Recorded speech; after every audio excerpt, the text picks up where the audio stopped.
Salut à tous, salut à toutes et bienvenue sur Afrique Today. Afrique Today a fait son déplacement pour venir ici à la Banque mondiale pour voir comment les choses se déroulent ici, étant donné que nous participons ici à une conférence sur l'éducation en Afrique. Alors, nous avons préparé un reportage que je vous invite à regarder tout à l'heure.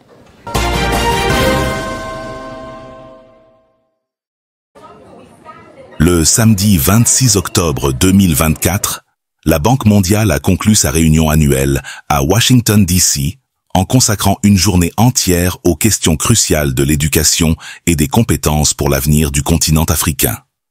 Cet événement marquait la fin d'une semaine intense de discussions et de réflexions sur les défis économiques et les opportunités de développement international, avec un focus particulier sur les perspectives africaines.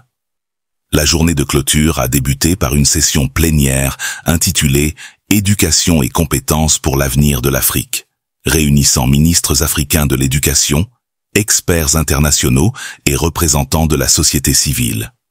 Ensemble, ils ont échangé sur les défis et opportunités de l'éducation en Afrique, abordant des thématiques telles que l'accès universel à une éducation de qualité, la pertinence des formations par rapport aux besoins du marché de l'emploi, le développement des compétences numériques, le rôle clé de l'enseignement supérieur dans l'innovation. Au cours de cette session, plusieurs pays africains ont présenté des exemples concrets de réformes éducatives réussies. Le Rwanda s'est distingué en exposant son programme national de formation professionnelle, un modèle inspirant pour d'autres nations.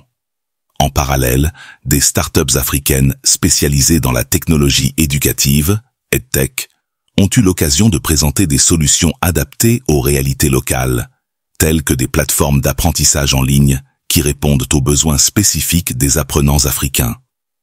La journée s'est conclue par l'annonce d'engagements financiers significatifs de la Banque mondiale et de ses partenaires pour soutenir l'éducation sur le continent africain.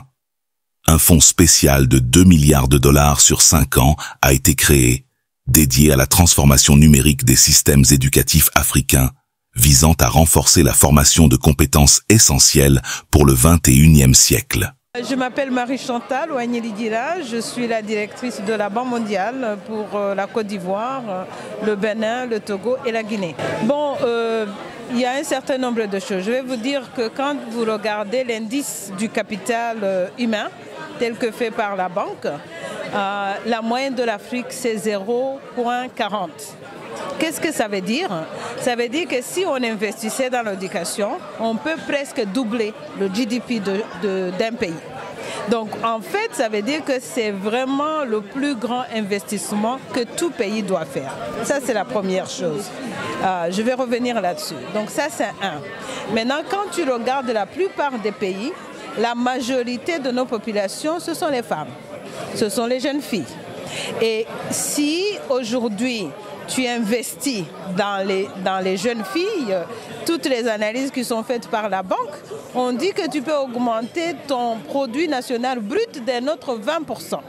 Donc, investir dans les jeunes filles, ce n'est pas seulement la question morale, mais c'est ce qu'on appelle smart economics. Ça, c'est ce que j'ai retenu. Deuxième chose que j'ai retenue, c'est qu'il ne faut pas seulement augmenter l'accès, il faut penser à la qualité. Et là, l'avantage qu'on a, c'est qu'on peut utiliser la technologie comme un accélérateur. Maintenant, ce ne sera pas si facile que ça, parce qu'il faut que les pays en Afrique aient 3 choses.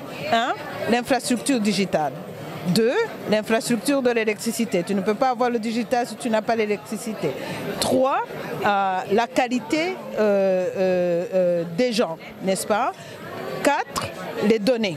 Parce qu'aujourd'hui, comme disait la ministre de la RDC, on peut très bien utiliser le AI pour accélérer l'éducation comme on le voit à l'Inde.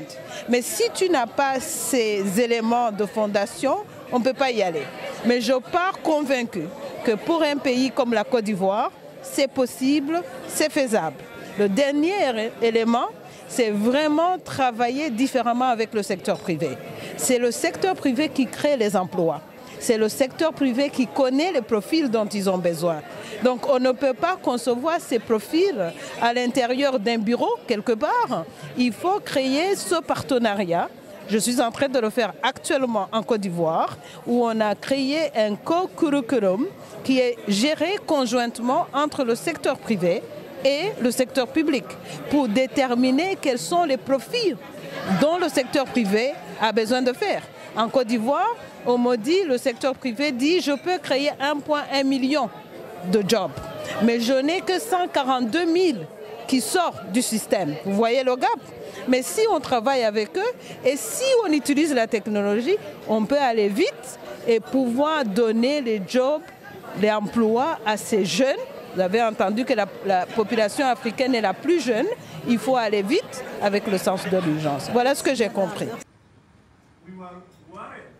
En mettant l'éducation au cœur de ses priorités pour l'Afrique, cette réunion annuelle de la Banque mondiale 2024 marque un tournant dans le soutien au développement des compétences pour accompagner le dynamisme économique du continent.